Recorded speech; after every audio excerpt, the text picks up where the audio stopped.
아멘. 함께 말씀 보도록 하겠습니다. 사도행전 2장 1절에서 4절 말씀입니다.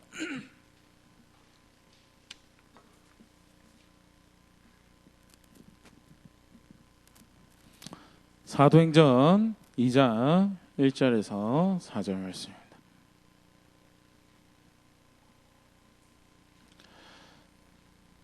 앞에 스크린에도 있고요, 주보에도 있습니다. 우리 한 목소리 함께 읽도록 하겠습니다. 시작. 오순절 날이 이미 이름에 그들이 다 같이 한 곳에 모였더니 호련히 하늘로부터 급하고 강한 바람 같은 소리가 있어 그들이 앉은 온 집에 가득하며 마치 불의 혀처럼 갈라지는 것들이 그들에게 보여 각 사람 위에 하나씩 임하여 있더니 그들이 다 성령의 충만함을 받고 성령이 말하게 하심을 따라 다른 언어들로 말하기를 시작하니라. 아멘. 사도행전에 기록하고 있는 오순절의 전경이죠. 우리 사이 너무 잘 알고 있는 오순절 하나님께서 행하셨던 일의 모습인데요. 오순절을 우리 같이 다시 한번 더 기억하고 기념하면서 그 오순절의 의미가 무엇인지, 그리고 그것을 기억하고 기념한다는 의미가 그렇기 때문에 무엇이어야 하는지에 대해 다시 한번 더 확인할 수 있는 그런 시간 오늘 가지려고 합니다. 아까 광고 시간에 잠깐 이야기 드린 것처럼 하나님께서 절기를 주시는 목적이 있어요. 절기를 주시는 목적이, 그것은 기억할 수, 첫 번째 기억할 수 있도록 하기 위해서요. 기억할 수, 하나님을 기억하고 그 절기와 관련 있는 은혜를 베푸신, 하나님 베푸신 은혜를 기억할 수 있도록 하기 위해서인데요. 우리 간단하게 한번 말씀 한번 보도록 하겠습니다. 출애굽기 12장 14절입니다. 같이 한번 읽어보겠습니다. 시작. 너희는 이 날을 기념하여 여호와의 절기를 삼아 영원한 규례로 대대로 지킬지니라. 너희는 이 날을 기억하는 날로 있도록 하라라고 해요.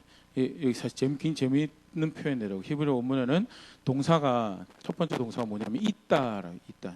있게 하라. 목을 있게 하는, 이 날을 뭐 하는 날로? 기념하는 날로, 기억하는 날로 너희 가운데 있게 하라라는 것이요, 우리가 말로 번역해 기념하라라고 번역하는 건데요. 기억하는 것이 너희 중에 있도록 하기 위해서 주신 날이 뭐냐? 절기다. 유월절은 10가지 재앙으로 구원하신, 특별히 마지막 날에 그 하나님의 심판 앞에, 온 이집트 땅이 하나님의 심판 앞에 다 죽임을 당해야 되는데 어린 양의 생명으로 우리를 대속하시고 구원하신 하나님을 기억할 수 있도록, 그래서 6월절을 명하시면서요, 기억하는 날로 삼아서 그것을 영원히 너희 앞에 있게 하라라고 가르치고 있습니다. 초막절도 레위기 23장 43절입니다. 같이 한번 읽어보겠습니다. 시작. 이는 내가 이스라엘 자손을 애굽 땅에서 인도하였는데 초막에 거주하게 한 줄을 너희 대대로 알게 함이니라. 나는 너희 하나님 여호와이니라. 대대로 알게 하기 위해서, 기억할 수 있도록 하기 위해서, 하나님을 그렇게 알 수 있도록 하기 위해서 주신 날이다. 절기를 주신, 오늘도 우리가 오순절을 기념하는데요, 오순절을 우리가 기억하고 기념하는, 그러면 제대로 그렇게 시간을 보냈으면 아웃컴이 제대로 나와야 되죠. 근데 어떤 아웃컴이 나와야 되느냐? 은혜, 하나님을 기억하고 그 은혜가 무엇인지 분명히 아는 그런 결과가 나와야지, 내가 절기를 제대로 보냈구나라는 것이 도착할 수 있는 거예요. 특별히 하나님은요, 그 절기 가운데 오늘 우리가 살펴보는 오순절도 그렇죠. 3대 절기라고, 보통 유대 3대 절기라고 하는데, 그 다음 말씀 한번 보여주시겠어요? 아무리 바쁘더라도 모든 남자들이 자신의 손을 일을 쉬고 하나님 앞에 나와서 그 기억하는 일에, 하나님 아는 일에, 그 은혜를 다시금 되새기는 일에 동참하라고 명령할 만큼요. 굉장히 그 기억하는 것은 이스라엘 삶에, 하나님 백성의 삶이 굉장히 중요한 일인데, 그러면 왜 기억하는 게 이토록 중요할까? 왜 절기를 이렇게 만들어서 기억하게 하고 되새기게 하실까? 성경은요, 사람에 대해서, 하나님이 사람에 대해서 표현하면서 굉장히 쉽게 이 기억하는 것과 관련해서 설명하고 있는 게 있습니다. 그게 뭐냐면 기억하면 하나님 섬길 수 있고, 잊어버리면 하나님 못 섬긴다. 이렇게, 그게 사람이, 하나님이 만들어진 사람에 대해서 정의하면서 하시는 말씀. 신명기 8장 같이 한번 읽어보겠습니다. 8장 18절 19절입니다. 같이 한번 읽어보겠습니다. 시작. 내 하나님 여호와를 기억하라. 그가 내게 재물을 얻을 능력을 주셨음이라. 이같이 하심은 내 조상들에게 맹세하신 언약을 오늘과 같이 이루려 하심이니라. 기억하라라고. 그리고 기억하면 어떻게 할 수 있다고? 하나님 섬길 수 있고 하나님 주시겠다는 은총을 누릴 수 있는 자리에 있을 수 있다고. 근데 반대로 19절입니다. 같이 읽겠습니다. 시작. 내가 만일 내 하나님 여호와를 잊어버리고 다른 신들을 따라 그들을 섬기며 그들에게 절하면 내가 너에게 증거하노니 너희가 반드시 멸망할 것이라. 잊어버리면 하나님 못 섬긴다고. 잊어버리면. 그러면서 잊어버리는 것을 여러 가지 상태와 비교해서 설명하고 있는데 신명기 8장이죠. 교만한 게 잊어버린 거고 결국 순종하지 않은 게 잊어버린 거고 하나님 덕으로 살아가는 것을 인정하지 않는 게 그게 잊어버린 것이다 라고 이야기를 하고 있는데요. 그렇기 때문에 절기를 주셔서요. 유대 절기를 따지면 3대 절기 말고도요. 거의 매달 하나씩 절기가. 그래서 우리로 치면 매달 수련회 하는 거죠. 매달 수련해서 6월절 무교절은 일주일짜리 수련회고 초막절도 한 주짜리 수련회고 굉장히 깁니다. 이게 그런데 정기적으로 매달 그것을 두심을 통해서 안식일도 모여서 예배하고 배우고 하지만 매달 그것을 상기할 수 있는 왜? 기억하지 못하면 하나님 못 섬기고 잊어버리면 하나님 떠나는 게 그게 만들어진 사람의 모습이더라. 그래서 사실 우리가 경건 연습하죠. 묵상하는 이유가 뭐죠? 묵상. 오늘이라 일컫는 이 하루의 시간 동안에 하나님 백성 왜? 하나님은 이 하루의 고백이 굉장히 망한 이스라엘이 언제 망했죠? 언제 망했어요? 언제 벌 받았어요? 언제 저주받을 만한 원망과 불평을 만들었어요? 하루라는 시간 동안에. 내가 오늘 살아가고 있는 그 하루라는 시간이요. 내 기억을 지켜가고 하나님을 잊어버리지 않기 위한 싸움을 해가야 되는 현장이고요. 그것이 바알보올이 될 수 있고 그것이 무리바 현장이 될 수 있는 그것이 성도의 하루고요. 그렇기 때문에 하나님은 경건의 연습을 절기를 허락하시면서 매일매일이 하나님 앞에서 마땅히 그 은총을 입는 자리에 있을 수 있도록 절기를 주셨고요. 특별히 신약 백성으로 절기를 이해함에 있어서요. 우리가 중요하게 이제 하나 꼭 알고 있어야 될 게 있습니다. 그게 뭐냐면 모든 절기는 예수님 안에서 이해되어져야 된다는 거예요. 신학적인 표현을 그런 표현을 썼는데요. 구원 계시의 정점이다라는 구원 계시. 유월절도 구원과 관련이 있는 거고 오순절도 구원과 관련이 있는 거고 장막절도 구원과 관련이 있죠. 그런데 그 구원을 이렇게 해서 구원을 하나님께서 베푸셨다라는 것을 계시해 오시는데 궁극적으로 그것은 어떤 구원을 이야기하시기 위해서요? 예수님을 통한 구원을 이야기하시기 위해서 그래서 그 은혜 하나님이 인도하시는 대로 영원한 생명을 얻을 수 있도록 백성을 인도해 온 현장이었고요. 뭐 조금 더 신학적 표현 좀 더 빌렸으면요. 구원 하나님께서 이렇게 구원을 베푸실 거다라는 것을 실제로 보여주시기 전에 그림자로 앞에 있는 것들을 쭉 하시고요. 그 다음에 우리는 어떤 역사 가운데 살아가고 있죠? 그 구원을 전하고 선포하고 하나님이 이런 구원의 하나님입니다라고 그 영광을 드러내는 그런 역사 가운데 그 연속성 가운데 점진성 가운데 살아가고 있는 것이 우리나라는 그런 측면에서 절기는 반드시 어떻게 이해되어야 되는가? 예수님 안에서 되어져야 되는 게요. 그게 성경에서 가르치고 있는 건데 골로새서 2장 16절 17절 말씀 같이 한번 읽어보겠습니다. 시작. 그러므로 먹고 마시는 것과 절기나 초하루나 안식일을 이유로 누구든지 너희를 비판하지 못하게 하라. 17절. 이것들은 장래일의 그림자이나 몸은 그리스도의 것이니라. 그 앞에 절기나 초하루 안식일은 그림자고 실제로 본 사건이 뭐냐? 그게 예수님의 십자가 부활의 사건. 그것을 통해서 전해진 복음, 구원의 복음이다. 그렇기 때문에 절기를 이해할 때 꼭 예수님을 통해서 사실 절기뿐만 아니고 모든 것을 이해할 때 예수님 통해서 이해되죠. 대표적인 것으로 우리가 해석할 때 굉장히 주의해서 해석해야 될 이제 본문들이 이사야나 예레미야 같은 경우에 이제 등장하는 회복에 대한 메시지를 하나님께서 후에 이런 회복을 이런 하나님 나라를 다시 지금은 심판받아서 떠나갈 거죠. 벌받아서 죄로 인해서 벌받아 떠나갈 거지만 다시 하나님이 회복시킬 것이다 라고 다시 복 주실 것이다. 다시 불러 모아서 하나님 백성 삼으실 것이다 라고 하는데 실제로 하나님이 주신 복음은 뭐죠? 복음의 성취가 뭐죠? 예수님이죠. 그래서 이사야에 나오는 모든 복은 누굴 통해서 해석되어야 되냐면 예수님을 통해서 해석되어야죠. 예레미야 나오는 모든 복은 누굴 통해서 해석되어야 되냐면 왜? 회복하겠다라고 하나님 나라 회복하겠다라고 하시면서 회복의 방법으로 쓰신 것이 예수님이고 예수님 말고는 다른 복음이 없죠. 구원받을 만한 하나님 나라를 위한 다른 문이 존재를 하지 않아요. 그렇기 때문에 사실은 거기서 나오는 왜 제가 그 이야기 다시 너무 목사님 너무 당연한 이야기.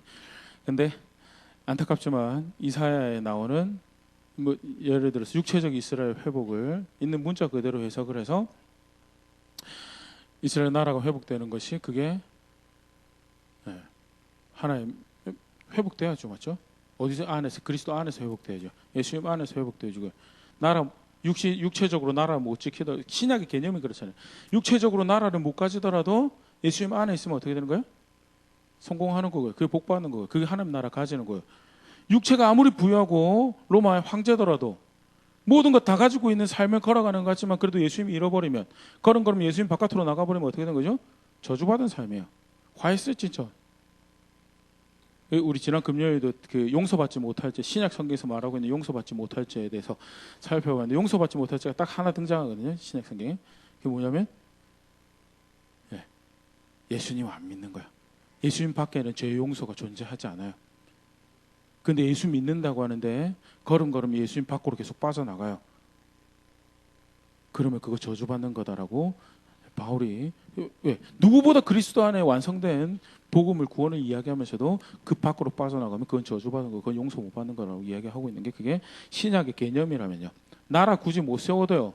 예수님 가지고 있으면 복 받는 거예요. 그래서 바울이 고린도전서에 고린도에 너무나 자신 있게 종이냐라고 종으로 복음 받았냐. 그 당시 종이면 끝이거든요. 생사 여탈권이 자기에게 없어요. 죽고 사는 거 자기가 결정할 수 없기 때문에 주인에 의해서 이상규 교수 고신대 역사학 은퇴하신 역사학자 굉장히 유명한 역사학자이자 교수님이셨던 이상규 교수님이 그런 이야기를 하시는 주인이 아침에 일어나서 기분이 나빠서 그냥 가가지고 종을 찔러 죽여요. 그래도 그다지 법에 저촉될 게 없어요. 실제로 기록에 남아있는 것이 있는데 시장에서 어떤 소녀가 사과를 하나 훔친 것이 그 옆집에서 주인이 자기 종을 찔러 죽인 것보다도 더 이렇게 중하게 다뤄줬던 사건인 거에 대해서 사과 하나 훔친 것이 종의 생명보다도 못한 그 신분이 그런 존재가 종인데 그 바울이 뭐라고 이야기하냐면 종이냐고 그래서 상관없다고 혹시 네가 종을 벗어날 기회가 있으면 종을 벗어나는데 굳이 하나님께서 종을 계속 종으로 살게 하는 거에 대해서 너무 억울하게 생각하지만 네가 신분은 종이더라도 그리스도 안에서 자유인이라고. 그리스도 안에 있을 수 있으면 자유인으로 살아가면 된다고. 반대로 자유인이냐고 그거 가지고 자랑하고 무기 삼지 말라고. 그리스도 안에 있으면 그리스도의 종으로 살아가는 것이 그게 마땅한 거고 복음의 부르심 가운데 합당한 삶을 살아가는 것이 그 어떤 것보다도 소중함에 대해서 그렇게 이야기를 하고 있는데요. 다시 본래 내용으로 돌아가겠습니다. 그렇기 때문에 우리가 저기를 이해하고 복을 이해함에 있어서도요. 그리스도 안에서 반드시 이해해야지 성경은 바로 보는 것이고요. 절기에 대한 특별히 이제 우리가 절기를 같이 공부를 좀 할 텐데요. 그런 것은 있습니다. 그림자를 통해서 구약의 절기를 살펴보는 것을 통해서 본래의 의미, 그리스도 안에 베푸신 구원의 어떤 의미가 어떠한 것인지를 볼 수 있는 게 있는데요. 같이 한번 말씀 보겠습니다. 고린도전서 5장 7절입니다. 같이 한번 읽어보도록 하겠습니다. 고린도전서 5장 7절 같이 읽겠습니다. 시작. 너희는 누룩 없는 자인데 새 덩어리가 되기 위하여 묵은 누룩을 내버리라. 우리의 유월절 양 곧 그리스도께서 희생되셨느니라. 예수님을 통해서 받은 구원을 뭐에다 지금 비교하면서 이야기하고 있죠? 유월절.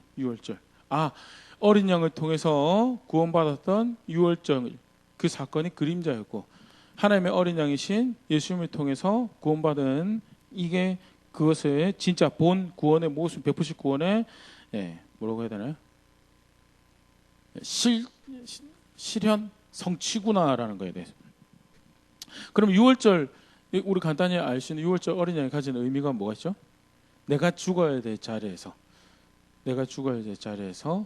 양이 그 생명을 목숨을 대신했다는. 왜 하나님이 이집트 땅을 다 심판할 때 그 앞에 죄 없다라고 여김 받을 수 있는 사람들이 있었나요, 없었나요? 없죠. 그렇기 때문에 이스라엘 백성도 죽은 목숨이었어요. 그런데 하나님이 이스라엘 백성들 구원받을 길을 주셨어요. 대속의 길을 허락하시는 그게 뭐죠?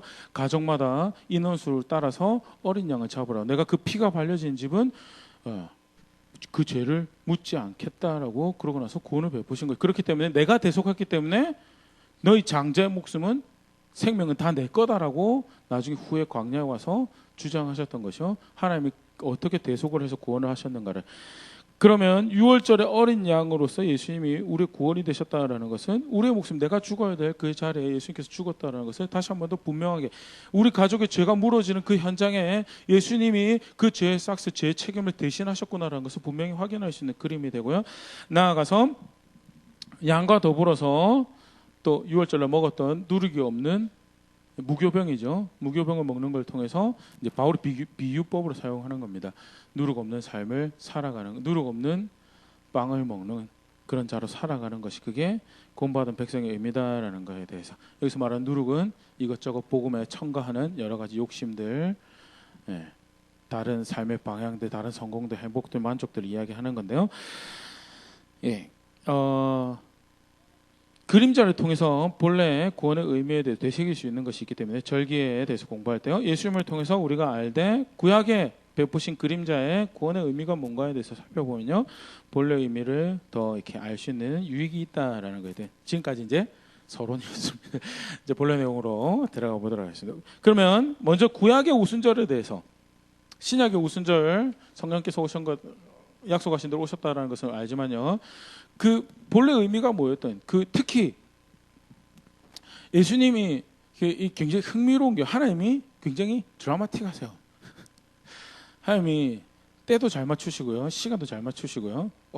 너무 뭐라고 하죠? 너무 주작입니다라고, 너무 연출했습니다라고 생각이 들 만큼 이렇게 연출을 잘하시는 것인데 그 대표적인 게 우리가 좀 전에 봤던 6월절의 어린 양으로 죽으신 예수님이. 예수님이 마지막 하셨던 만찬이 혹시 어떤 만찬인지 아시나요? 6월절 만찬을 가지신 거였거든요. 6월절 만찬을 가지시면서요. 예수님께서 가지셨던 만찬이요. 제자들하고 사이가 좋아가지고 우리 회식 한번 하지 이렇게 해가지고 가가지고 그렇게 양 잡아라 그렇게 해가지고 먹으신 게 아니고요.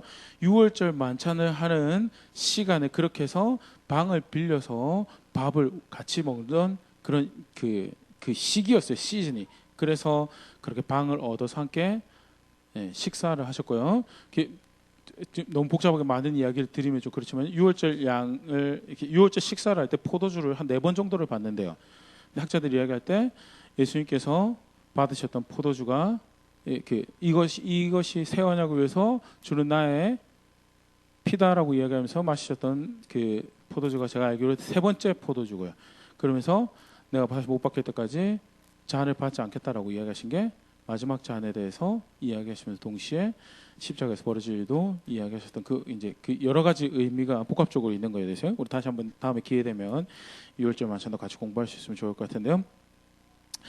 그 6월절 그 자신의 죽음을 암시하며 나눴던 식사의 자리가 무슨 자리였냐면 6월절 만찬의 자리. 그러면 예수님이 실제로 못 박히셨던 그 시간대가 보통은 일반적으로 뭐 하는 시간대였냐면요. 6월절 어린 양을 잡는 시간이었다.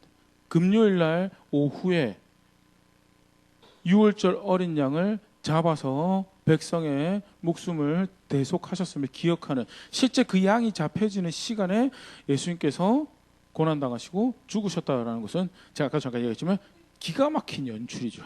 기가 막힌. 도무지 6월절하고 예수님의 죽음하고 뗄래야 뗄 수가 없는. 그래서 신약의 사도들도 사실은 그렇게 기억하고요. 그런 측면에서 예수님의 별명이 하나님의 어린 양이라는 게요. 다른 의미가 아니고요. 구원의 어린 양이라는 의미에서 반복적으로 사용되어 기록되고 있다는 것이요. 사실 이제 구약의 절기를 알고 신약의 표현들을 보는 것의 장점인데요. 그런 측면에서 구약의 오순절 잠깐 살펴면요. 구약의 오순절은 크게 2가지 의미가 있습니다. 첫 번째, 첫 열매에 대한 감사가 있습니다. 출애굽기 34장 22절 같이 한번 읽어보겠습니다. 시작. 칠칠절 곧 맥추의 초실절을 지키고 새말에는 수장절을 지키라. 저 앞에 나오는 칠칠절 또는 초실절이라는 표현이 구약의 오순절을 지칭하는 표현이죠. 그래서 6월절 안식일이 지나고 7번의 안식일이 지나고 가지는 명절을 해서 칠칠절이라는 표현을 사용하기도 하고요. 그다음에 첫 열매를 거두었던 그 이제 보리를 추수할 시기라고 죠. 보리를 추수하고 살아갈 수 있도록 첫 열매를 허락하신 그 적각골이 흐르는 땅이긴 한데요. 적각골이 흐르는 땅인데 이집트보다는 땅이 안 좋죠. 그래서 하나님 주시는 이른 비와 늦은 비의 은혜가 없으면 수확을 할 수가 없어요. 그런 땅이 팔레스타인 땅이었고요. 하나님께서 충분한 비를 허락하셔서 우리 가족이 내가 살아남을 수 있는 첫 열매를 허락하신 그 은혜를 기억하는 것이 오순절의 첫 번째 의미고요. 두 번째 가지는 것이요, 법을 받은 것을 감사하는 거예요. 여기 사실 이제 오순절 첫 번째 의미는 우리 같은 경우는 이제 맥추절을 따로 7월 초에 가지면서 첫 열매에 대해서 1년의 반을 살고 첫 열매를 거두었던 것에 대해서 감사하는 그런 시간을 가지는데요. 두 번째 의미로서 법을 받은 것에 대해서 이제 사실 이 부분이 이제 신약의 오순절하고 굉장히 이제 관련이 많은 부분이죠. 출애굽기 19장 1절에서 2절입니다. 같이 한번 읽어보겠습니다. 시작. 이스라엘 자손이 애굽 땅을 떠난 지 3개월이 되던 날 그들이 시내 광야에 이르니라. 2절입니다. 그들이 르비딤을 떠나 시내 광야에 이르러 그 광야에 장막을 치되 이스라엘이 거기 산 앞에 장막을 치니라. 달수로는 3개월인데요. 달수로는 3개월입니다. 그런데 계산을 할 때 50일 정도의 시간으로 여기고요. 그래서 지금도 본 백성이 오순절을 기념할 때요. 재밌죠? 제가 설교 준비하면서 이스라엘 문화원에 들어가서 홈페이지 들어가서 오순절을 어떻게 소개하고 있는지 찾아봤는데 두 가지의 의미. 초실절에 대한, 그러니까 첫 수확에 대한 감사의 의미가 있고, 두 번째가 그 법을 토라를 주신 것에 대해서 감사하는, 법을 주신 것에 감사하는. 그래서 그 홈페이지 소개로는 그래요. 그 넌스톱으로 토라를 공부를 해가지고요. 하는 말씀을 넌스톱으로 한 2박 3일이나 3박 4일을 공부하면서 오순절을 지킨다고 그러더라고요. 지금도 이제 재밌죠. 진짜 수련회, 제가 어제 이렇게 쳐보면 야 이게 수련회인데 이러면서 아까 제가 절기 수련회입니다. 수련회로 주신 거고요. 법을 받은 것에 대해서 감사하는 건데, 근데 법을 받은 것에 감사할 일이죠. 근데 구체적으로 법을 받았다는 의미가 뭔가에 대해서 한 세 가지로 생각을 해볼 수가 있는데요. 첫 번째로 법을 받은 거는요. 법은 언약 공동체의 상징이죠. 법은 하나님께 주신 법을 가지고 있다는 것은 언약 공동체의 상징입니다. 그 약속은 있었는데도 법이 없던 시절이 있었어요. 아니면 최소한의 법만 주어지다. 아브라함은 어떤 법을 받았었죠? 혹시 아시는 아브라함? 우리가 알고 있는 아브라함의 최고의 법은 그 땅을 내가 너에게 줄 거다. 그래서 그 땅 떠나지 말라라는 거죠. 그래서 아브라함의 신앙의 대표적인 모습은 어떻게 해서든 그 땅을 떠나지 않으려고 발버둥 치는 게 그게 아브라함의 하는 법을 지키는 모습. 똑같아요. 이삭도 마찬가지. 이삭이 이집트로 떠나가니까 하나님이 이삭에 나타나죠. 그 하시는 말씀이 뭐예요? 떠나지 말라. 내가 네 아버지에게 준 땅을 명령한 그곳에 떠나지 말고 지키고. 그래서 대표적인 모습이 야곱이 자기가 사랑하는 아내의 큰아들 요셉 색동옷도 입혀가지고 그렇게 애지중지했던 그 아들이 살아있다라는 것을 듣고도 이집트 내려가는 것을 머뭇머뭇했어요. 왜? 그 땅을 떠나야 되니까. 그러니까 그날 저녁에 하나님이 꿈에 나타나셔서 내려가도 된다고, 내가 데리고 다시 올라갈 거니까 내려가도 된다라고 했던 것이 그게 창세기에 기록된 거예요. 왜 그런 일이 벌어지느냐? 그게 하나님이 아브라함과 이삭과 야곱에게 주셨던 명령이에요. 그렇기 때문에 나그네로 살지만 어떻게 해서든 그 땅에 살아남으려고. 반대로 그럼 롯의 아브라함 조카 롯 같은 경우에는 떠나버렸어요. 그 땅을 거주할 땅으로 여기지 않고 떠나버렸기 때문에 사실은 이제 학자들이 아브라함 충격이 굉장히 컸을 것이다라고 이야기한 게 창세기 말씀이 다시 돌아오겠습니다. 언약을 근데 그런 간단한 법 말고 실제로 하나님께서 기뻐하시는 거룩한 것이 무엇인지 정말 총천연색으로 계시가 되고 나타나고 기록이 되어서 주어졌던 그 의미가 뭐냐? 첫 번째, 그 법에 의한 공동체입니다. 우리는 그 법에 의한 사람이고 그렇게 구별된 사람입니다라는 거에 대해서 출애굽기 19장 5절 6절 같이 한번 보겠습니다. 언약을 맺었다라는 것이 상징하는 바가 뭐냐면요, 그 말씀을 지키는 것과 19장 5절 같이 읽어볼게요. 시작. 세계가 다 내게 속하였나니 너희가 내 말을 잘 듣고 내 언약을 지키면 너희는 모든 민족 중에서 내 소유가 되겠고. 잠깐만요. 넘어가기 전에요. 5절. 하나님 백성으로 여겨지는 근거가, 하나님 원하신 근거가 뭐냐면요, 법 잘 지켜라는 거예요. 법 잘 지키라. 그런데 법을 받았어요. 법을 받았다는 의미는 뭐냐면요, 이제 이걸 가지고 우리가 하나님 백성으로 살아갈 수 있다는 의미. 그리고 그런 초청이 실제로 우리에게 주어졌고 하나님이 우리를 그렇게 여기신다라는 것이 확인된. 또 이런 멍해를 주십니까? 그런 기억이 아니고요, 법을 통해서 우리를 하나님 백성으로 여기시겠다라고 초청하신 그 하나님의 목적과 의도를 볼 수 있는 것이 법이 있는 백성이 되었다라는 것. 6절 같이 읽어볼게요. 시작. 너희가 내게 대하여 제사장 나라가 되며 거룩한 백성이 되리라. 너는 이 말을 이스라엘 자손에게 전할지니라. 그리고 그 법을 받은 것을 기념하는 절기가 오순절이다. 두 번째, 법을 가지고 있다라는 것은 의미는요, 그렇게 해서 하나님 백성이 되었다는 건데, 그러면 하나님 백성이 뭐 하는 백성이냐는, 하나님과 함께하는 그런 백성으로 여겨졌다는. 출애굽기 33장 16절입니다. 같이 한번 읽어보겠습니다. 시작. 나와 주의 백성이 주의 목전에 은총을 입은 줄 무엇으로 알리까? 주께서 우리와 함께 행하심으로 나와 주의 백성이 천하만 민중에 구별하심이 아니니. 하나님 백성이 뭐가 다릅니까? 하나님 백성이 뭐가 다릅니까? 라고 이야기할 때 하나님 함께해서 다른 거 말고는 다른 거 없다. 팔도 두 개고 다리도 두 개고, 이빨도 다 똑같고 손톱도 다 가대로. 하나님 백성이라 가지고 손톱이 좀 날카롭거나 이렇게 어금니가 더 나가지고 무기로 쓸만한 게 더 있거나 이러면 좀 다를 텐데, 다른 게 없어요. 옆에 이웃 사람들하고 다른 게 오히려 그러죠. 오히려 IQ는 대한민국 사람이 훨씬 좋다고. 신명기에도 그런 말씀이 하는데, 하나님 너희를 선택하신 목적이 뭐냐라고요. 너희가 잘나서 선택한 거 아닌데 오히려 너희는 가장 작은 백성 중에 하나다라고 이야기하면서요. 똑같아요. 그런데 뭐가 하나님 백성이 다른 것이냐는, 뭐가 하나님 백성이 되느냐, 하나님과 함께하는 백성. 근데 하나님과 함께하는 백성의 상징이 뭐냐면요, 성막이죠.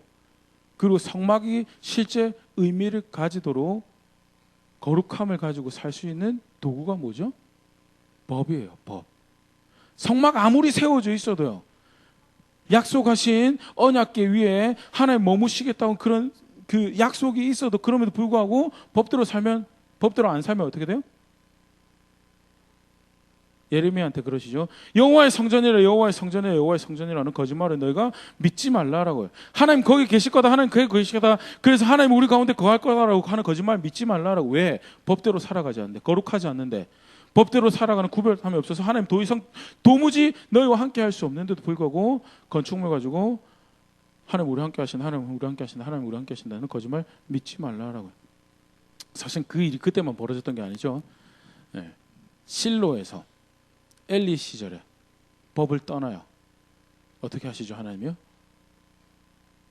저는 제가 본문을 볼 때 느낌은 그래요. 빼앗긴 건데, 블레셋에 의해서 언약궤를 빼앗겨서 하나님 인재를 빼앗겼어요. 그런데 정황상 보면 하나님 걸어 나가신 거예요. 법대로 살지 않은 백성 때문에. 그래서 블레셋 가서 나는 포로로 온 게 아니다라고 선언하시죠. 어떻게 되죠? 다곤 신상이 다 넘어져요. 전리품으로 가져왔는데 가고, 다곤 신상 갖다 놓는데 다곤 신상이 오히려 그 앞에 엎드려지고, 여호와의 언약궤가 가는 곳마다 질병이 발생하면서 나는 포로로 온 게 아니다라고, 내 백성이 거룩하지 않아서 내가 나온 것이다라는 거에 대해서 이렇게 보여주는 그런 모습들이 연출이 되는데요. 법은요, 함께하는 백성에 허락된 도구고요, 상징 유일한 방편이 법이었다라는 거에 대해서. 그래서 법을 받은 것을 감사하는 것은요, 하나님과 함께하는 백성으로 여겨졌음에 대해서 감사하는 것이, 그게 법을 받은 것에 감사하는 모습이고, 법을 받은 것에 감사하는 단순히 법 주셔서 감사합니다 의미가 아닌 것은, 마지막으로요, 법을 받은 것에 감사하는 의미는요, 하나님 영광을 나타낼 도구로, 존재로 부름받았다는 것을 감사하는 거예요. 이사야 43장 7절 같이 한번 읽어보겠습니다. 시작. 내 이름으로 불려지는 모든 자 곧 내가 내 영광을 위하여 창조한 자를 오게 하라. 그를 내가 지었고 그를 내가 만들었느니라. 하나님 백성이 부름받아서 언약 관계 가운데 우리가 하나님 백성이다라고 존재하는 자들이 어떤 사람들이냐? 내 영광을 위해서 창조한 사람들이다. 하나님 영광을 드러내기 위해서 부름받은 존재들. 죄로 인해서 다 망가졌는데 하나님 형상으로 만들어놨는데 지 맘대로 해서 다 말아먹었는데 그럼에도 불구하고 내가 다시 시작할게 하는 책이 무슨 책이죠? 창세기죠. 내가 다시 시작할게. 제가 이렇게 참 좋아하는 미국 교수님이자 싱어송라이터 중에 한 명이 창세기를 그렇게 표현하도록 Begin again. 내가 시작했는데 다 말아먹었는데 내가 다시 시작할게라는 책이 창세기고요. 실제로 해서 그 다시 시작할게 역사를 쓰고 선택한 사람이 아브라함이고요. 아브라함 후손에게 약속을 주셔서 다시 시작함을. 그래서 법을 주심으로써 그걸 뭐 한 거예요? 내 영광을, 나의 거룩함을, 나의 의로움을, 나의 선함을. 참 쉽지 않은 백성들이었어요. 그래서 열심히 일하고도 자기가 뭘 홀라당 다 먹으면 안 돼요. 우리 여러 번 같이 말씀 볼 때 이야기 들으시면 열심히 자기가 내가 땀 흘려서 수고했음에도 불구하고 내가 다 사사시 그거라서 내가 다 먹으면 안 돼요. 하는 명령이 뭐라고 그랬어요?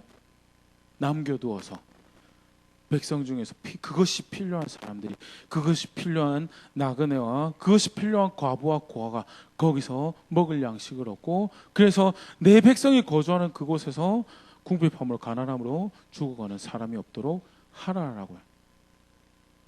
내가 내 돈 꿔줘서 종삼은 사람들, 그거 못 가봐가지고 종삼은 사람인데 하나님 뭐라고 그러세요? 네 형제니까 내 종이니까 종 취급하지 말라고. 그러면서 더 뭐라고 그러세요? 7년째 되면 안식년 되면 풀어줄 사람 풀어주고, 희년이 되면 풀어줄 사람 풀어주라는 거냐? 내 맘대로 못하는 거예요. 그런데 법에 의해서 그런 사랑을, 법에 의해서 그런 은혜를, 법에 의해서 그런 자비를, 의로움을, 신실함을 나타내는 존재로, 다르게 표현하면 그게 하나님의 영광을 나타내는 존재로 여겨졌다라는 거죠. 그게 법을 받았다라는 의미고요. 하나님 백성이 된다는 의미고요. 오순절에 무엇을 감사하느냐? 그런 백성이 되었음을, 법을 통해서 그런 백성으로 초청받았음을, 그런 백성으로 여김을 받았다라는 것을 감사하는 저기가 구약의 오순절이었다는. 그러면 신약의 오순절은, 우리가 사실은 신약의 오순절하면 성령 침례를 기억을 많이 합니다. 성령께서 강림하셨던 것을 기억을 많이 하는데요. 그런데 신약의 오순절도 마찬가지. 구약의 오순절로 우리 간단하게 지금 세 개로 봤는데 훨씬 많은 것을 우리가 오늘 이 세 개만 같이 볼 수 있으면 좋을 것 같습니다. 새로운 하나님 백성을 삼으신 거죠. 성령의 침례를 통해서요, 새로운 언약의 공동체를 시작. 그래서 모든 학자들이 은사주의자건 은사중지를 지지하건 모든 학자들이 다 동의하는 게 뭐냐? 오순절은 교회의 생일이다. birthday라는 교회의 생일이다. 새로운 새 언약의 공동체, 새 언약의 하나님 백성들을 일으키신, 시작하신 날이 언제냐? 하나님의 영을 주셔서 그 일을 시작해. 이게 오순절이 가지는 의미죠. 법을 가지고 공동체가 시작된 것에 대해서.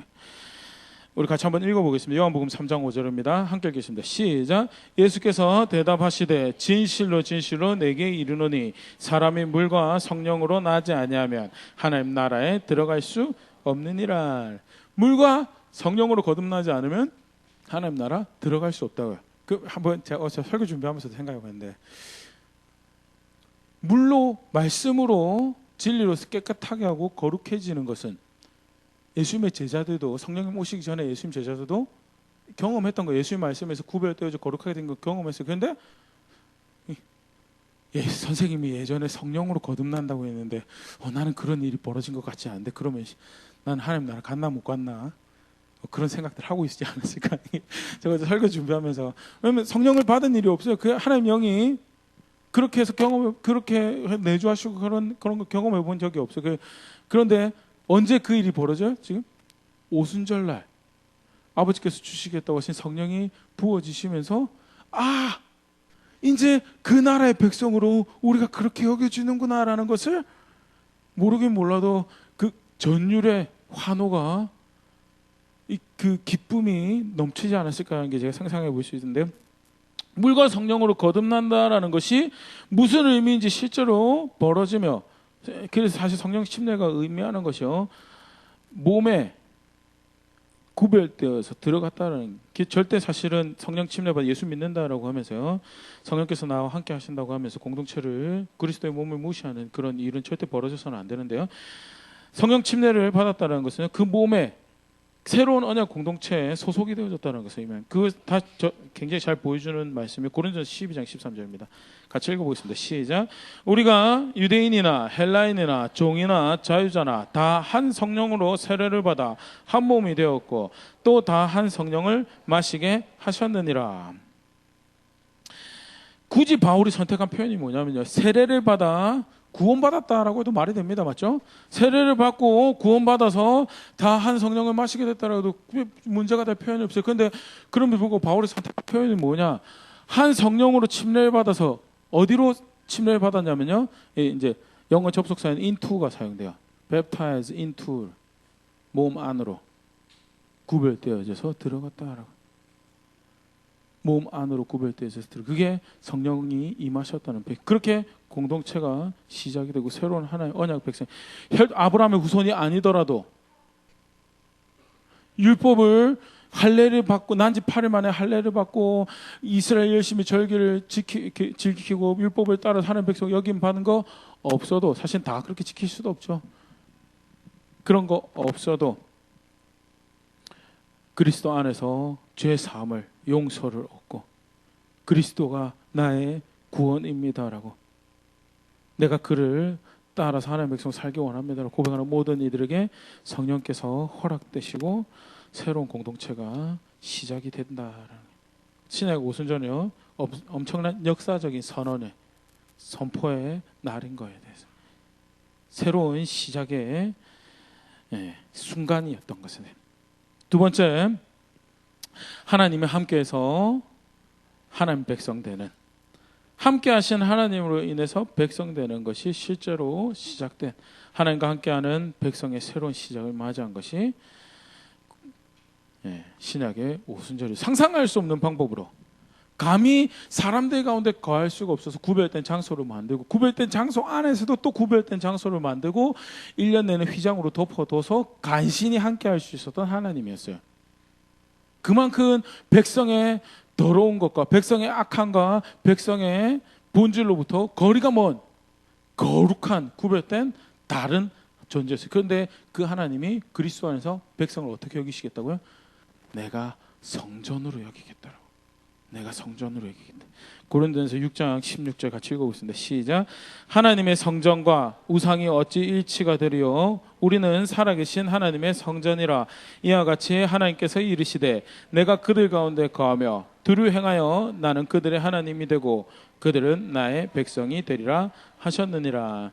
이제 뒤에 나오는 이와 같이 그 뒤 하나님께서 이르셨다라는 그 부분이 레위기 26장에 나오는 말씀을 인용한 것으로, 또는 레위기 26장, 예레미야 다른 말씀인데 보통 레위기 26장을 많이 이야기를 하는데요, 신의 산 언약의 연장선에 구원받은 백성을 향해서 하시는 말씀이죠.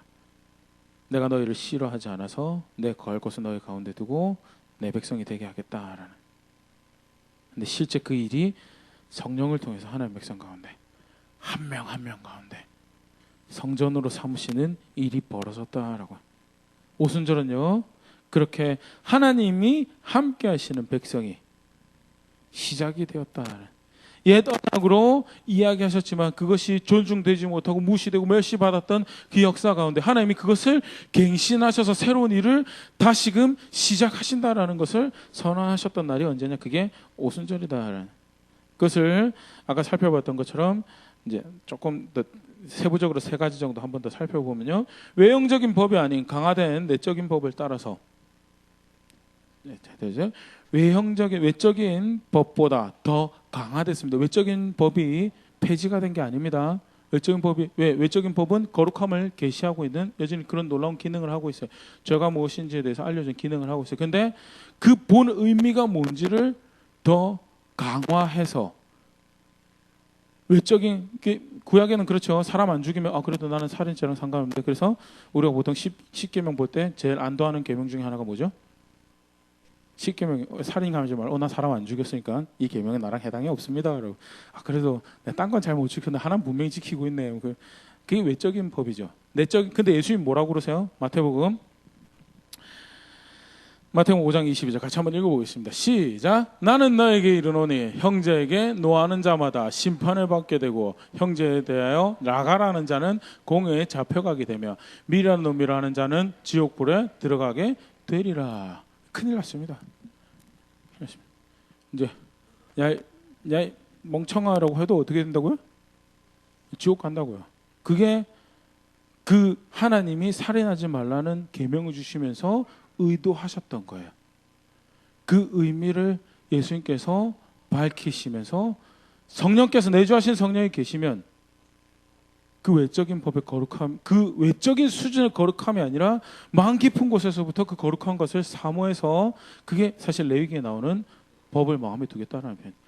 마음 깊은 곳에서부터 거룩함을 사모하고 순전한 것을 사모해서 그 길로 따르는 백성을 내가 만들고 그 일을 시작하겠다라고 선언하신 게 뭔지, 그게 신약의 오순절이다. 마태복음 하나 더 볼까요? 5장 28절 예수님께서 말씀하신 겁니다. 5장 28절 같이 읽겠습니다. 시작. 나는 너에게 이르노니 음욕을 품고 여자를 보는 자마다 마음에 이미 간음하였느니라. 보고 저 여자 내 여자 하면 좋겠다라고, 저 여자가, 저 남자가 혹시 내 남편이 될까? GD 보고 혹시 나랑 결혼할까? 그러고 있으면 뭐예요? 이미 지옥 가는 거예요. 이게 예수님 뭐라고, 이 다음 문장이 제가 이제 시간 관계에서 다 인용을 안 했는데, 이 다음에 뭐라고 이야기하시냐면, 눈이 너로 범죄하게 하거든 빼내고 천국 가는 게 낫고, 다리 하나 없이 팔 하나 없이 천국 가는 게 낫다라고 하면서요, 실제로 이 의미가 얼마나 간음하지 말라는 것이 그냥 자지만 않았으면 됐지 의미 정도가 아니라 마음 깊은 곳에서부터 거룩함을 원하시는 하나님의 의도와 목적이 있고 그 자를 초청하신 거였는가에 대해. 그런데 하나님의 영이 이제 우리 안에 거하심으로 인해서요, 더 강화된 내적인 법을 따라서 거룩함을 따르는 백성을 시작하신 거고요. 그렇게 하나님과 함께하는 백성을 내가 만들겠다. 내가 그런 백성을 만들겠다라는 거죠. 아까 잠깐 이야기했던 예레미야 32장 33절에 법을 마음에 두어서 내가 그 일을 할 것이고, 법을 마음에 둔다는 의미가 뭔가? 에스겔 36장 25절 27절 제가 그냥 읽겠습니다. 맑은 물을 너에게 뿌려서 너희를 정결하게 하되 곧 너희 모든 더러운 것에서와 모든 우상 숭배에서 너희를 정결하게 할 것이고, 새로운 백성을 부르셔서 시작할 것에 대해서 예언하시는 거죠. 그러면서 26절에 또 새 영을 너희 속에 두어 새 마음을 너희에게 주고 너희 육신에서 굳은 마음을 제거하고 부드러운 마음을 줄 것이며, 27절에 또 내 신을 너희 속에 두어 너희로 내 율례를 행하게 하리니 너희가 내 율례를 지켜 행할지라 라면서 마음의 법을 주겠다라는 것이요. 그래서 내가 법을 정한다라는 것이 아니에요. 마음 깊은 곳에서부터 거룩함을 사모하고요, 그 인도함을 쫓아서 거룩함을, 하나님 법을 지켜가는 실제적인 자리에 있을 수 있도록 하겠다는 것이 예레미야의 새 언약에 대한 약속이고요. 그리고 성령을 우리에게 주셔서 내주하시는 하나님을 통해서 그 일을 이루어가시겠다는, 그 거룩한 백성은 내가 만들어갈 것이다라는 걸 선언하신 날이 신약의 오순절이다. 두 번째, 함께 하시는 백성을 시작하셨다는 것은요, 아까 잠깐 이야기했죠. 하나님의 영광을, 구약에서 하나님의 영광을 향한 초청이 있었던 것처럼요, 새 백성을 향해서 너희로 내가 내 영광을 나타내겠다라는 것, 그것을 정말 잘 보여준 장면 중에 하나가 우리가 읽었던 사도행전 2장 4절입니다. 같이 한번 읽어보겠습니다. 시작. 그들이 다 성령의 충만함을 받고 성령이 말하게 하심을 따라 다른 언어들로 말하기를 시작하니라. 다른 언어로 말하기 시작. 이 다음 장면 우리 잘 알죠? 그래서 타 지역에서 디아스포라, 그죠? 포로로 잡혀갖고 흩어졌다가 다른 지역에서 살고 있는, 다른 나라에 살고 있는 사람들이 와가지고 뭐라고 그래요? 너희가 내가 지금 온 지역의 말로 이야기하면 어찌 된 일이냐. 대단한 사람들이 공부 완전 열심히 하고 그래가지고 다른 나라 말도 그렇게 능수능란하게 다 잘하는 그런 사람들이 모이는가? 그게 아니죠. 성령께서 임하셔서 새로운 일을 시작하시는 사인으로, 표적으로 보여주시는 일인데요. 그게 그러면 무슨 의미를 가지는가? 언어가 왜 나눠졌어요? 중고등부 학생들, 우리가 왜 영어 공부해야 되죠? 대기업에 취직하려고요. 네. 영어 공부 왜 해야 되죠? 대학 청년부. 다른 나라 가서 선교하려고요? 예, 그런 측면이 좋지만요. 궁극적으로 원인이 있어요. 원인이. 왜 영어 공부해야 돼요? 왜 중국어 공부, 왜 일본어 공부해야 돼요? 초등부. 왜 영어 공부해야 돼요? 예. 죄송합니다. 제가 아까 질문을 그렇게 이야기해서 그런 목적성을 선교 맞는데요. 근데 더 본질적인 왜 영어 공부를 해야 되냐면 죄 때문에 그렇죠. 죄. 우리의 죄 때문에. 원래는 우리 일본 사람하고도 그냥 이야기할 수 있어야 돼요. 맞죠? 중국 사람, 미국 사람하고도 좀 외모가 달라도 생활 습관이 좀 달라도 그냥 이야기할 수 있었어야 돼. 그게 하나님께서 우리에게 주신 큰 선물이었어요. 왜? 온 땅에 하나님의 영광을 나타내는 그런 존재로 살아갈 수 있도록. 그런데 그거 가지고 뭐 했죠? 그걸 자기 무기 삼았어요. 우리가 목소리를 합할 수 있고 우리가 함께 의논할 수 있는 것을 우리의 힘으로 삼아서 우리의 뜻을 하늘에 알리고 우리의 이름을 내자라고 했던 게 뭐죠? 바벨탑을 지는 것이에요. 높이 하늘에 닿을 만한 탑을 만들어서 땅의 의지를 하늘에 알리. 그전에는 어떻게 해요? 하늘의 의지를 땅에서 받아 살아갔는데 땅의 의지를 하늘에 알리고 우리가 흩어짐을 면하자라고요. 더 큰 일을 벌리기 전에 창세기 11장 이전 우리가 내려가서 저들을 흩자라고. 예, 넘겨주시겠어요? 예. 그러면 사실 말씀이 서로 알아듣지 못하게 하자. 그래서 영어 공부해야 되죠. 이야기하려면. 그래서 복음을 예수님에 대해 조금이라도 이야기해 주려면 영어 공부해야 돼요. 일본어 공부해야 되고요. 그런데 그게 그 벽이 얼마나 높아요? 그 벽이요? 혹시 이렇게 가까이에서 외국인 분들 이렇게 만나보신 적 예전에 우리 밀턴 혹시 기억나시나요? 이제 밀턴 그래도 한국에서 좀 살고 있으니까 다행이죠, 맞죠? 한국 완전히 처음으로 한국 오신 분하고 서로 영어도 모르고 한국말도 모르고 대화하려면 큰일 나죠, 이제. 아니 괜찮은가요? 전 큰일 납니다. 어렵습니다. 마음도 어렵고 서로 어렵고 굉장히 불편한 이야기 되는데요. 그런데 그 높디 높은 장벽을 하나님의 영으로 허물고 구원의 복음을 하나님의 영광을 나타내는 일을 내가 새롭게 시작할 것이다. 그리고 그것을 나의 백성들을 통해서 그리스도 안에 있는 나의 백성들을 통해서 내가 그 일을 이제 할 것이다라는 그것을 선언하신 게요. 그게 오순절날 벌어졌던 속칭 방언이죠. 방언의 사건에 가지는 의미죠. 그냥 성령께서 오셨으니까 방언했습니다. 그래서 성령께 오시면 다 방언해야 됩니다. 그런 의미 정도가 아니에요. 구원 역사 안에서 그리스도 안에서 새로운 언약 백성이 만들어지고 그 일을 통해서 무슨 일을 하실 건가, 이 백성을 통해서 하나님께서 무슨 일을 행하실 건가라는 것을 선언하신, 보통 뭐죠? 취임하는 날 첫 연설 굉장히 중요하다고 하죠. 왜? 뭐 할지에 대해서 이야기를 하는 날에서 똑같아요. 취임하시는 날 하나님께서 성령을 부어주셔서 새로운 백성을 시작하시는 날 내가 이 백성을 통해서 뭐 할 건지를 보여주셔서 뭐 해요? 언어의 장벽을 뛰어넘어서 문화의 장벽을 뛰어넘어서 한 성령의 인도하심을 쫓아서 한 하나님의 백성이 되는 그 일을 내가 행할 것인데 그것을 누굴 통해서 할 거라고요? 그리스도 안에서 하나님의 백성된 사람들을 통해서 내가 그 일을 행할 것이다. 그게 다른 말로 평하면요 예수의 증인이 될 거다라는 말. 예수의 증인. 사도행전 1장 8절입니다. 같이 한번 읽어보겠습니다. 시작. 오직 성령이 너에게 임하시면 너희가 권능을 받고 예루살렘과 온 유대와 사마리아와 땅끝까지 이르러 내 증인이 되리라 하시니라. 방언 좋습니다. 하나님께서 주신 선물이니까요. 주시면 마음껏 하십시오. 대신 공동체로 모였을 때는 혼란을 피하기 위해서 자제해달라는 게 그게 바울의 이야기였고요. 개인의 기도로 주신 대로 하십시오. 사용하시면 좋습니다. 그런데 주신 의미가 그것을 통해 상징하는 의미가 뭐냐는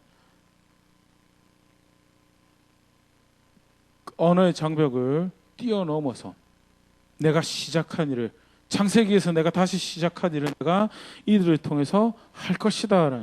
다시 시작할 것이다. 내 영광을 나타내는 일을 나는 포기하지 않고 이 백성을 통해서 내가 다시금 할 것이다라는 것을 선언하신 날이요. 신약의 오순절이고요. 오순절을 기념하는 것은요. 오순절을 기억하고 감사하는 것은요. 하나님이 나의 삶 가운데 그런 일을 시작하셨구나. 우리의 삶 가운데 그런 일을 시작하셨구나라는 것을 기억하고 감사하고 그래서 나아가서 마땅히 내가 살아갈 모습을 취하는 그게 오순절을 신약의 백성이 오순절을 기억하고 기념하는 방식이죠. 아 정말 놀라운 일을 시작하셨구나. 성령을 주셨다라는, 그렇게 하나님과 함께하는 백성을 만드셨다는 의미가, 이렇게 새로운 일을, 놀라운 일 가운데 우리를 초청하시고 그 일을 이루시는 것에 대해서 기대하고 감사해야 되는 것이 오순절을 기념한다는 것이고, 그 언약의 백성으로 내가 걸어갈 길을 다시금 내가 걸어가리라라고 되새기는 것이, 그게 오순절을 기념하는 우리가 가져야 될 자세라고 생각합니다. 마지막으로 신약의 오순절을 가지는 의미는요, 영원한 나라를 향한 마지막 여정이 시작되었다. 영원한 나라를 향한 마지막 여정. 사도행전 2장 16절에서 21절입니다. 같이 한번 읽어보겠습니다. 16절 같이 읽겠습니다. 시작. 이는 곧 선지자 요엘을 통하여 말씀하신 것이 일렀으되, 선지자 요엘이 한 이야기입니다. 요엘서 2장 28절부터 쭉 나오는 내용을 이제 베드로가 인용을 합니다. 17절 같이 읽어볼게요. 시작. 하나님이 말씀하시기를 말세에 내가 내 영을 모든 육체에 부어주리니 너희 자녀들은 예언할 것이요 너희의 젊은이들은 환상을 보고 너희의 늙은이들은 꿈을 꾸리라. 예, 성령께서 오셔서 하신 일이죠. 18절 같이 읽어보겠습니다. 시작. 그때 내가 내 영을 내 남종과 내 여종들에게 부어주리니 그들이 예언할 것이요. 19절. 또 내가 위로 하늘에서는 기사를, 아래로 땅에서는 징조를 베풀리니 곧 피와 불과 연기로다. 자, 여기 보면 있잖아요. 우리 좀 전에 읽었던 17절 18절 굉장히 신나는 일로, 흥분되는 일로 가득했잖아요. 아닌가요?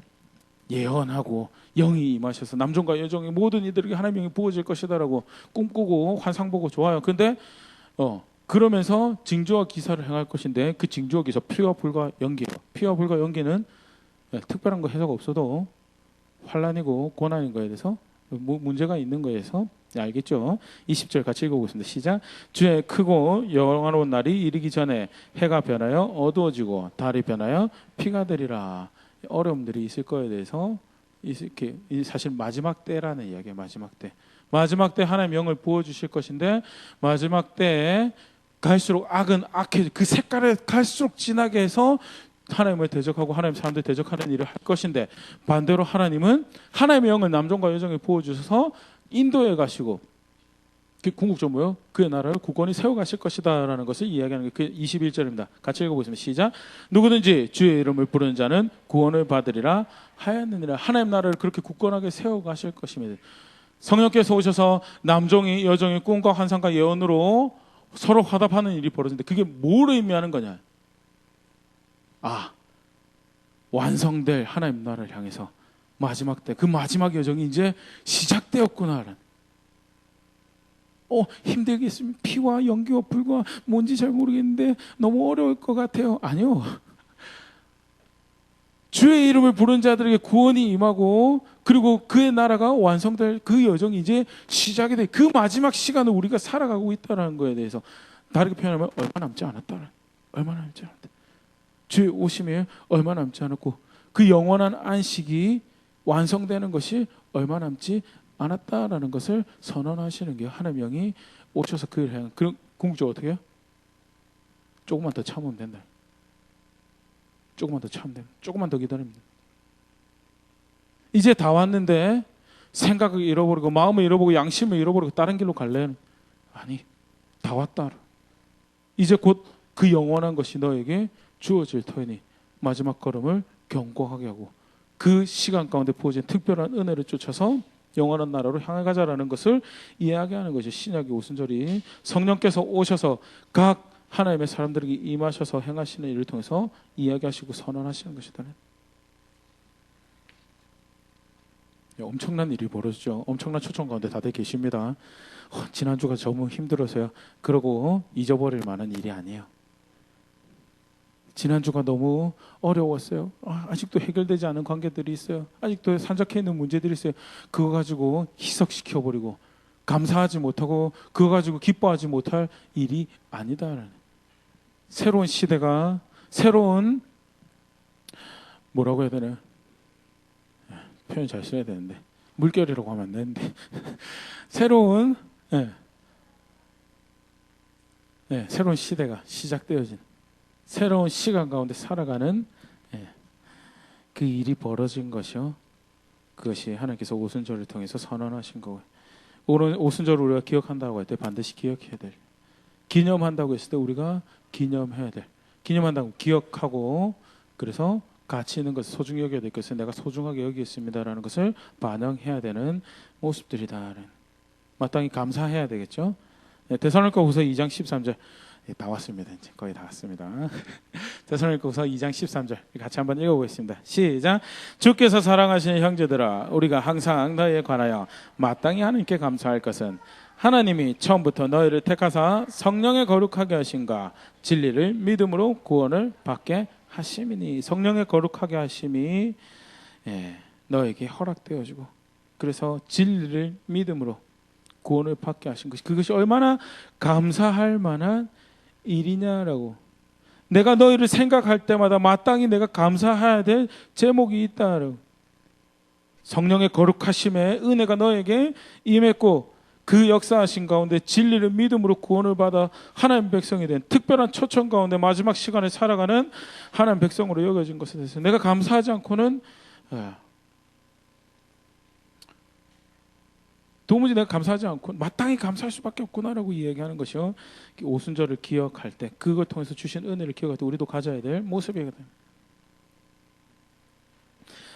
감사가 분명히 있다면요, 실제로 오순절을 기억한다면요, 새 언약의 백성으로 살아야 될 방향을 분명히 안다라는 거죠. 베드로전서 1장 2절에도 사실은 이제 데살로니가후서 2장 13절은 비슷한 내용이 나오는데요. 제가 한번 읽겠습니다. 한번 띄워주시겠어요? 베드로전서 1장 2절요. 곧 하나님 아버지의 미리 아심에 따라 성령이 거룩하게 하심으로 순종하고 예수 그리스도의 피 뿌림을 얻기 위하여 택하심을 받은 자들에게 너희에게 편지하노니 은혜와 평강이 너희에게 더욱 많을지어다. 구원받은 백성에 대해서 표현하면서 성령이 거룩하게 하심이다. 너희가 성령이 거룩하게 하심을 받았다라는 표현을 사용하고 있는데요. 그러면 그 거룩하게 하심을 받은 그 놀라운 은총과 은혜 가운데 그리스도를 알고 그리스도의 사람이 된 너희는 어떻게 살아야 되는가가 사실 이제 그 다음에 나오는 1장 10 이제 쭉쭉 그 나오는데요. 구체적으로 베드로가 가장 첫 번째 이야기하는 것이 있어요. 그게 뭐냐면 14절부터 나오는 겁니다. 여기는 같이 한번 읽어보겠습니다. 14절 시작. 너희가 순종하는 자식처럼 전에 알지 못할 때에 따르던 너희 사욕을 본받지 말고 오직 너희를 부르신 15절입니다. 같이 읽겠습니다. 시작. 오직 너희를 부르신 거룩한 이처럼 너희도 모든 행실에 거룩한 자가 되라. 거룩한 삶을 살아가야 되는 것이, 그게 주신 은혜를 정말 아는 모습이고 그 성령의 거룩하게 하신 은총 가운데 살아가고 있는 자임을 아는 모습이네. 16절 같이 읽겠습니다. 시작. 기록되었으되 내가 거룩하니 너희도 거룩할지어다 하셨느니라. 17절 같이 읽겠습니다. 시작. 외모로 보시지 않고 각 사람의 행위대로 판단하시는 이를 너희가 아버지라 부른즉 너희가 나그네로 있을 때를 두려움으로 지내라. 하나님 행위대로 판단하시는데, 하나님은 반드시 행위대로 판단하시는데, 근데 그 하나님은 너희가 그리스도 안에서 성령을 거룩하게 하심을 통해서 아버지라고 부르지 않느냐. 그러면 그 아버지 만날 날이 얼마 남지 않았으니까 두려움으로, 경각심으로, 경외함으로 걸음걸음 살아가는 게, 거룩한 것이 무엇인지 거룩하지 않은 것이 무엇인지 분별하며 따라가는 것이 마땅한 바다라고 이야기하는 것이요. 성령의 거룩하게 하신 은혜를 통해서 그리스도에게 순종함으로 구원받은 백성이 살아가는 모습이라고 이야기하고 있는데요. 그 성령의 거룩하게 하신 은혜를, 하나님 백성 삼으신 은혜를 기억하는 우리가 함께 가져야 될 모습이 아닐까 생각되어지는데요. 오순절의 의미에 대해서 오늘 간단하게 살펴보면 정말 놀라운 일이 벌어졌어요. 사실 우리 이제 어떻게 보면 한 시간 안에 굉장히 작게 살펴봤죠. 훨씬 더 이렇게 방대하고 큰 의미가, 감격할 수밖에 없는 큰 의미가 있는데요. 그럼 불구하고 우리가 한 시간, 주일 아침 한 시간 정도 살핀 것만 해도요, 사실 두 번째 오순절이라는 표현을 사용하기가 굉장히 껄끄러워지는 것을 같이 아셨으면 좋을 것 같아요. 두 번째 오순절은 우리가 필요가 없습니다. 오순절은 한 번으로, 구속 역사 안에서 오순절은 한 번으로 충분합니다. 하나님이 엄청난 역사적 선언을 하신 날로 이해하고 있다면요.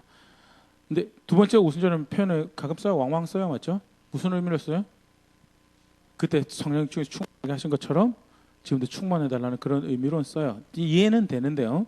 이해는 되 용어 자체가 가질 수 있는 함정에 대해서는 우리가 알고 있어야 된다는 그런 측면도 제가 이야기 드리고요. 제가 참고했던 책들은 두 번째 오순절은 다 필요 없다라고 책들만 참고했어가지고 역사적 의미가 엄청나다라는 거에 대해서, 역사적 의미가 엄청나다라는 거에 대해서 잘 기억해 주시면 좋을 것 같고요. 실제로 그런 놀라운 은혜라. 그 은혜 끝에 누가 서 있는 거예요? 그 은혜 끝에 제가 서 있고, 그 은혜 끝에 내가 서 있고, 그 은혜 끝에 우리가 서 있고, 그 은혜 끝에 그 은혜 물결이 지구로 한 바퀴 돌아가지고, 그리고 머무른 자리에 우리 교회가 있고, 그리고 그 하나님이 나의 하나님입니다라고 고백하고 있는 자리에 있는 거다라는 거예요. 정말 감사할 거 많고요. 아울러서 그가 원하시는 거룩함을, 그가 원하시는 그의 영광을 드러내는, 그의 의로움을 드러내며, 그의 풍성하신 사랑을 드러내며, 그의 타협없는 거룩함을 드러내는, 어떻게 하면 그런 걸음을 걸어갈까, 어떻게 하면 그의 말씀에 순종하며 그런 특별하게 초청된 자리에 삶을 살아갈까 하는 고민들이 새롭게 시작되어야 되는 것이 오순절을 기념하는 바른 모습이 아닐까, 또 오순절을 안다라고 하는 고백하는 내가 살아가야 될 모습이 아닐까 생각되어지는데요. 말씀 가지고 다시 한 번 더 정직하게 볼 수 있으면 좋을 것 같습니다. 베푸신 은혜를, 받은 은혜를 정말 그렇게 소중하게 알고 있었던가에 대해서, 그렇게 기억하고 있었던가에 대해서, 그래서 기억하고 그 가운데 마땅히 살아갈 모습을 살고 있었던가에 대해서 말씀 앞에 다시 정직하게 볼 수 있으면 좋을 것 같고요. 네, 그거 기억하면 우리는 연약하잖아요, 맞죠? 우리는 연약해요. 우리는 그리고 작아요. 고용량도 아니고, 그래가지고 새로운 걸 하나 집어 넣으려면 뭐 해야 돼요? 옛날 거 빼내야 돼요, 맞죠? 이미 차 있는 거 마구 빼내야지 그거 새로운 거 집어 넣을 수 있어요. 또 꼭 가지고 있어야 될 것을 가지고 있으려면 뭐 해야 돼요? 새로운 거 집어 넣으면 안 돼요, 맞죠? 중고등부 그런 분들은 아무도 없어요 생각되지만, 유행가 가사 외우겠다고 이전에 외웠던 암송들 다 끄집어내야 되죠, 맞죠? 에베소서 2장 날려버리고 나야지. 그다음 노래 한 곡 들어가고, 아닌가요? 네. 다른 성공, 다른 만족 집어넣으려면요, 옛날 거 끄집어내야 돼요. 근데 옛날 거 지키려면요, 거기에 대해서 귀를 막고 거기에 대해서 감각을 마비시켜야지 사실은 진짜 지켜야 될 거, 소중한 거, 계속 감사해야 될 거 감사하고 감격하고 지켜갈 수 있다는 것에 대해서 나는 어느 자리에 있는가, 정말 기뻐할 거 기뻐하고 있는가, 다시 말씀 가지고 또 돌아볼 수 있으면 좋을 것 같고요. 초청하신 자리에서 부르심에 어울리는 그런 걸음들, 그런 순종들 만들어갈 수 있는 우리 될 수 있으면 좋겠고요. 그렇게 나의 하나님은 그 사랑에서 부족함이 없으신 분이십니다. 나의 하나님은 그 지혜에서, 그 의로움에서 부족함이 없으신 분이십니다. 나의 하나님은 그 거룩함에서 부족함이 없으신 분이십니다라고 고백할 수 있는 그런 우리가 될 수 있으면 좋을 것 같습니다. 찬양하고요, 말씀 가지고 함께 기도하겠습니다.